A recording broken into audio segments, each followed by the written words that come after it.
عليكم ورحمة الله وبركاته. شقق مفروشات أبو عزاب جمال تجارة عامة. هاي غرفة النوم ركبنا له إياها، الله الحمد والفضل والشكر لله بيقونش لي. هاي الغرفة اللي كنت منزلها 3500 جبرت بفضل الله وكرمه. تمام شباب. وبالنسبة للعبيع غرف نوم، بتمنى وقت تبيع غرفة نومك كل مصرياتك بالحلال، الله يبعدنا عن الحرام. يعني الغرض إذا كان فيه عذر بين لي إياه، إذا كان بالفيديو أو إذا كان صورة. تمام.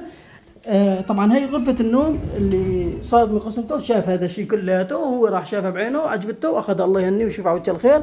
وبالنسبة للعالم اللي بقول لي مثلا في عندي غرفة نوم بقول لي روح شوفها، إذا بدي أروح أشوف لك إياها أنا بدي 500 ليرة لحتى يعني أروح أشوفها. لا ما بجيب لك إياها على كفالتك، ما بجيب شيء أنا على كفالتي. إذا أنت ما شفت شيء بعينك أنا ما فيني أجيب لك إياه وأركب لك إياه. تمام. بعد ما بتروحوا بتشوفوا، يعني في ناس مثلا ببعتهم على غرفة النوم يروحوا يشوفها هو ومرته مثلا عياله يكون معاه، بعد ما ياخذ غرفة النوم اجيب له اياها يقول لي والله ما شفتها فيها اغراض من غلبها. طيب معك عيالك فيها شيء خصوصي على عيني وراسي، عيالك خليهن يشوفوها من غلبها من جوا، ما في داعي انت تشوف، اطلع خلي عيالك يشوفوا غرفة النوم. تمام. وبالنسبة للبرادات، البرادات كفالة ما عاد فيه مشان تكونوا عبينة، لان في ناس كثير ما بتخاف الله. تمام. ما بخاف من الله بدك تخاف منه اجباري. يعني عم ببيع غرفة مثلا البراد يكون هو مطالعه يضرب الغاز البوري، بيجي بعد يومين ثلاثه يقول لي ابو عزاب خرب البراد. تمام.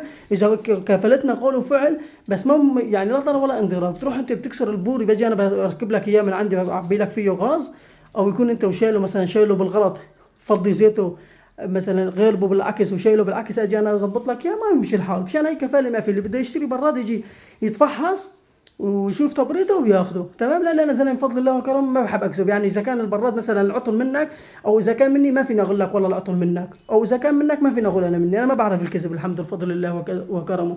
نحن ما بنكذب بفضل الله وكرمه. وهذا السبب اللي مجموعتنا بفضل الله وكرمه كل نهار بيدخل لعند عالم. ما في نهار بفضل الله وكرمه من 12 سنه لحديت هالساعه هاي ما في نهار ما بتذكر لما دخلوا لعندي عالم على المجموعه جديده بفضل الله وكرمه. تمام شباب. واللي بده محامي، في عندي محامي بيطلع على التلفزيون، يعني مشهور المحامي وكتير قوي ان شاء الله الجليل. اللي بده محامي ان شاء الله ايش من كانت قضيتك ان شاء الله بحل لك اياها. اللي بده هيك محامي يتواصل معي ببعث له الرقم ان شاء الله، وسعره ان شاء الله كويس اذا كان من طرفي. ولا تنسوا الاعجاب والاشتراك على الفيسبوك وعلى اليوتيوب وعلى التيك توك عشان يصلكم كل شيء جديد عن شقق مفروشات ابو عزاب جمال تجاره عامه. طبعا بس البرادات ما فيهم كفاله، اما الغسالات كفاله يقولوا فعل باذن الله تعالى. السلام عليكم.